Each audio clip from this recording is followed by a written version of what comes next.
深进，从第6处开始。神勇中的勇。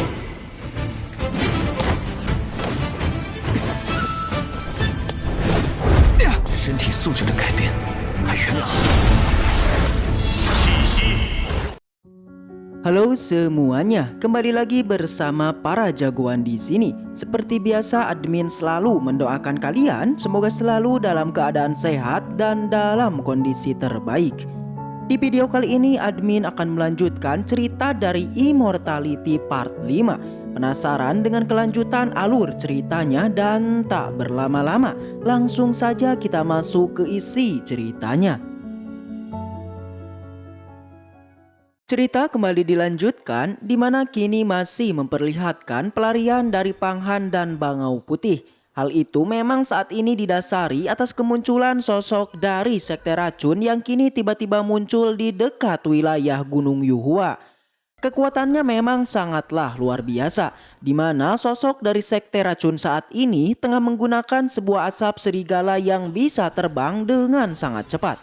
Panghan dan burung bangau saat ini memang sangat terkejut atas kemunculan sosok dari Sekte Racun yang tentu membuat mereka kewalahan. Saat ini asap serigala memang sudah menutupi tubuh Panghan dan juga Bangau Putih. Beruntung saat yang sama tiba-tiba lukisan Huang Kuan tiba-tiba aktif dan menghapus semua asap serigala itu. Dengan itu akhirnya mereka bisa lolos dari kejaran sosok Sekte Racun dan asap serigalanya. Burung bangau yang masih tak percaya ia lantas menanyakan kepada Panghan mengapa mereka akhirnya bisa lolos. Namun Panghan di sana kemudian menjawab bahwa asap serigala telah musnah dengan bantuan salah satu formasi pelindung Gunung Yuhua. Jelas sampai saat ini Panghan memang masih merahasiakan keberadaan pusaka dari lukisan Huang Kuan. Di mana seperti yang diketahui bahwa pusaka tersebut saat ini semua orang dari Sekte Yuhua sedang mencari pusaka itu. Saat yang sama burung bangau yang masih kesal atas keberadaan sosok dari Sekte Racun di wilayah Gunung Yuhua, ia pun lantas berencana akan melaporkan pada murid penegak hukum dari Sekte Yuhua. Panghan yang mendengar itu ia pun langsung mencoba mengalihkan rencana burung bangau dengan mengatakan bahwa kejadian ini janganlah disebar dulu. Dikarenakan hal itu didasari atas Panghan yang memang seorang manusia rendahan yang mengendalikan seekor burung bangau tingkat mistis keluar dari Sekte Yuhua. Tentu jika informasi itu sampai pada petinggi Sekte Yuhua, hal itu sudah dipastikan Panghan akan mendapatkan suatu hukuman. Mendengar itu, burung bangau akhirnya mengerti dan tidak akan melaporkan kejadian kali ini. Di sisi lain di tempat sosok murid Sekte Racun. Nampaknya murid Sekte Racun saat ini tengah merasa kesal atas kegagalannya menangkap burung bangau itu. Menurutnya hal ini sangatlah aneh di mana burung bangau yang bisa menahan racun dari asap serigalanya. Saat yang sama tiba-tiba sebuah aura hijau muncul dan langsung menyerangnya. Ternyata itu adalah jin sita yang saat ini nampaknya telah mengetahui keberadaan dari sosok murid Sekte Racun. Pertemuan ini tentu mengharuskan mereka langsung melakukan pertarungan. Serangan demi serangan terus ia lancarkan. Di mana saat ini kita melihat pertarungan antara dua ranah yang berbeda yakni ranah fisik tingkat 10 dan ranah ajaib. Namun tingkatan ranah bukanlah menjadi aspek penting dalam sebuah pertarungan. Di mana hal itu dapat dilihat bahwa sosok murid Sekte Racun akhirnya bisa mengalahkan jin sita yang berada di ranah ajaib. Tentu hal yang paling mendasar terkait sebuah pertarungan yaitu hal kekuatan dan keterampilan.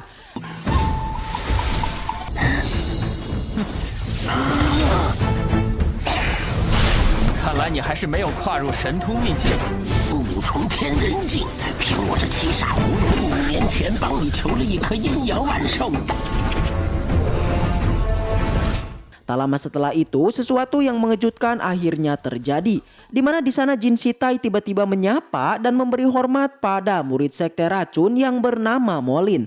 Ternyata mereka berdua sebenarnya telah melakukan kontak dan bahkan Jin Sitai lah yang telah memanggil dari Molin. Pertemuan ini tentu bukanlah tanpa alasan, di mana seperti diketahui bahwa Jin Sitai tempo lalu memang selalu mendapatkan penolakan dari para petinggi Sekte Yuhua atas masalah yang terjadi pada dirinya. Dengan itu, ia pun kemudian memutuskan untuk berkolusi dengan murid Sekte Racun untuk bisa menyelesaikan masalahnya, yakni berurusan dengan Pang Qingsu. Awalnya Molin menolaknya, akan tetapi setelah mengetahui kalau ada 2 pusaka yang kini berada di tangan Pang Qingsu, ia pun nampaknya mulai berpikir ulang dan memutuskan untuk menyetujuinya. Mereka pun bersepakat terkait pusaka yang nantinya akan didapatkan. 传弟子的风险，传你来此。门内真传弟子之间的竞争估计太多。我一个魔门弟子，事成之后，九窍金丹归你。 Yakni Molin akan mendapatkan pil Jikuyo jika rencananya berhasil. Xin kemudian berpindah pada sosok penguasa wilayah, di mana ia tak sengaja melihat Pang Han yang sedang terbang bersama burung bangau.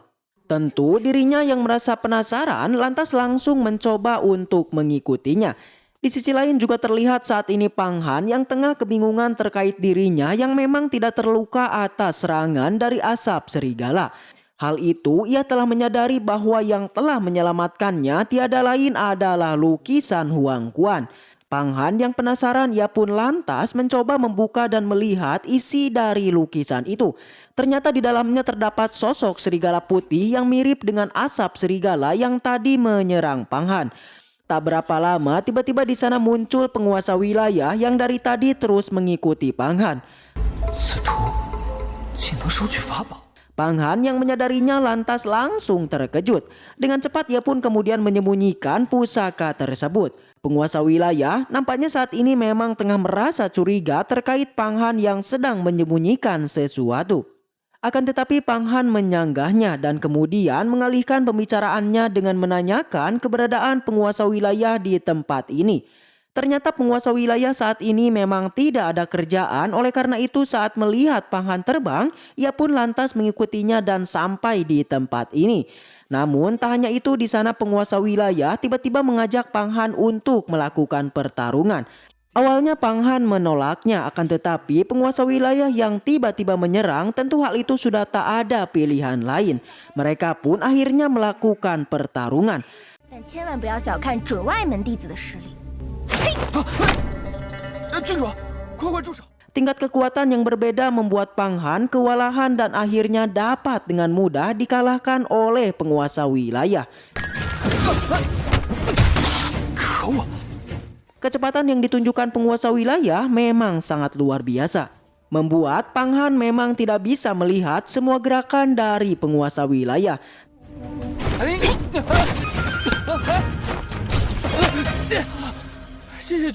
Ternyata anggota murid luar Sekte Yuhua memang sangatlah kuat. 郡主，我输了。 Bersamaan dengan itu, penguasa wilayah juga menjelaskan terkait tingkatan para murid yang berada pada Sekte Yuhua. 起码你已经获得外门考核资格。你这功夫啊，也未必能通过外门考核。 Tingkatan terendah itu diisi oleh murid luar, di atasnya ada murid dalam, dan yang paling tinggi itu diisi dengan sebutan murid utama. Dan saat ini orang terkuat dari murid utama yakni Hu Tiandu. Saat ini dikatakan bahwa Hu Tiandu itu mendiami puncak tertinggi di Sekte Yuhua. Mendengar hal itu, Pang Han menjadi terkejut dan bertekad untuk segera menaikkan tingkat kekuatannya dan melampaui seorang Hu Tiandu. 最怕的不是实力差，而是志气短，中间的差距不可谓不巨大。我会努力提升修为，踏入仙道的。 我也真心希望你能够成为羽化门弟子。就算没有仙师指引，我也不会放弃努力的。 Tak lama setelah itu, Pang Han langsung melakukan pelatihan. Nampaknya ia saat ini mulai berpikir untuk sesegera mungkin menaikkan tingkat kecepatannya. Dengan itu ia berpikir akan melakukan pelatihan di dalam air. Waktu demi waktu terus berlalu. Pelatihan yang dilakukan Pang Han memang sangatlah luar biasa.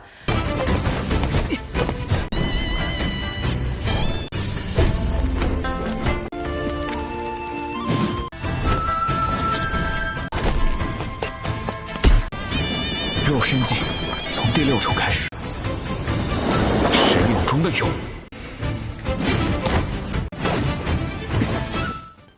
Tak disangka setelah berlatih beberapa hari, ia pun akhirnya dapat menerobos ke ranah fisik tingkat 6 nafas.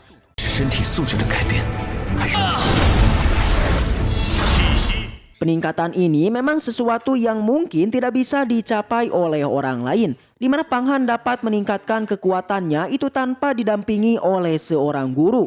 Pelatihan semacam ini hanya bisa disebut dengan sebutan mengerikan. Tak lama setelah itu di sana tiba-tiba kedatangan Pang Qingsu yang berjalan mendekati Pang Han. Hal ini tentu sangatlah mengejutkan, di mana seorang petinggi murid utama itu mendatangi seorang budak. Ternyata saat ini Pang Qingsu telah menyadari terkait peningkatan kekuatan Pang Han yang luar biasa. Dirinya bahkan merasa kagum dengan bakat yang telah dimiliki Pang Han. Saat yang sama di sana Pil Jikuyou tiba-tiba aktif, namun beruntung Pang Qingsu tidak merasakannya. Dirinya malah mempromosikan Pang Han untuk menjadi seorang murid luar sekte Yuhua.